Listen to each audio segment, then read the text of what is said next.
Into our top story this morning, the retrieval operation to bring illegal miners to the surface at Stilfontein in the northwest continues today. The official operation began yesterday morning when a team arrived to assess the situation.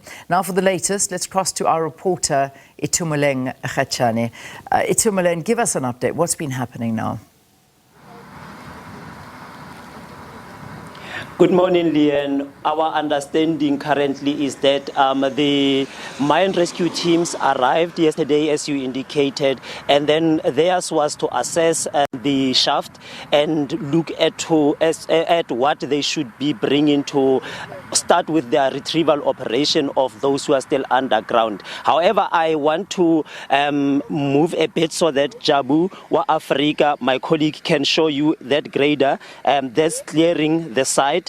We understand that the first thing that they're going to do, that they're going to be doing in the first few days, will be clearing of the site, so that when those who will be coming through to retrieve those who are still underground finally come here, they will be able to find the area having been cleared. However, one must emphasize that the official or the actual retrieval operation hasn't started. This is something that is being done in preparation to the retrieval operation of those who are still underground, Leanne.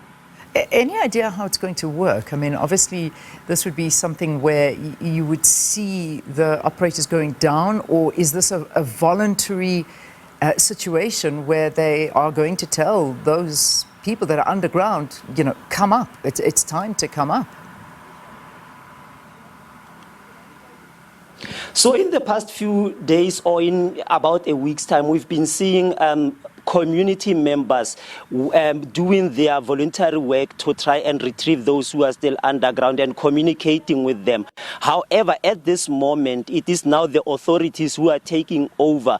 Remember, there's a task team that was set by the Police Minister, Senzo Mchunu, led by the Community Safety MEC in the province, Vessels Murweng. So that panel that was set up will now be taking over. However, yesterday we saw some community members going through to Shaft 11, and our understanding is that they are trying to communicate with those who are still underground, because there's a word that once somebody communicates with them and keep on negotiating with them that they should emerge from underground, it might be difficult for them to do that. However, if there's somebody who's doing that, they might now agree to emerge from underground. So the operation has started. So there's government, but they are still allowing. What we saw yesterday is that they are allowing those volunteers to still communicate with those who are still underground. But we have not received any news of anyone who emerged from underground yesterday, Leanne. Okay, all right. And what we have heard, just as I wrap this up,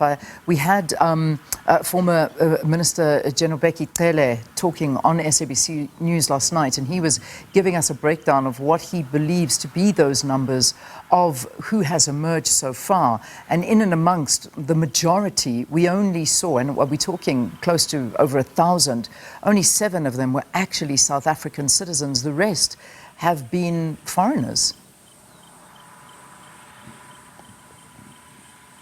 Indeed, Leanne. Most of the times we would receive reports from the police communication unit indicating that some foreign nationals would have been arrested in some of these disused mines as illegal miners. However, what we see is that they would be charged, but eventually the charges will be thrown out of court, and then they would be deported to their countries of birth. In most instances, we have heard police reporting that they arrested illegal miners from countries such as Lesotho and Zimbabwe. But in most instances, those who are arrested, when we get those reports from the police, would be from Lesotho, because this area where we are is bordering, is where the northwest borders with the Free State, and the Free State obviously borders with Lesotho. So those people would be making their way to areas such as this one, where there are disused mines, ownerless mines, mines and derelict mines. So they would take advantage of those mines as per the police reports that we always get as the media, Leanne. All right, Itumeleng, I know that this is where you're stationed you have been for the last long time, and I know you'll be there keeping an eye on it for us. Itumeleng Kgajane, he's out and about there at that official operation, which has now begun to retrieve those illegal miners in Stilfontein in the northwest, and we'll keep you updated on that.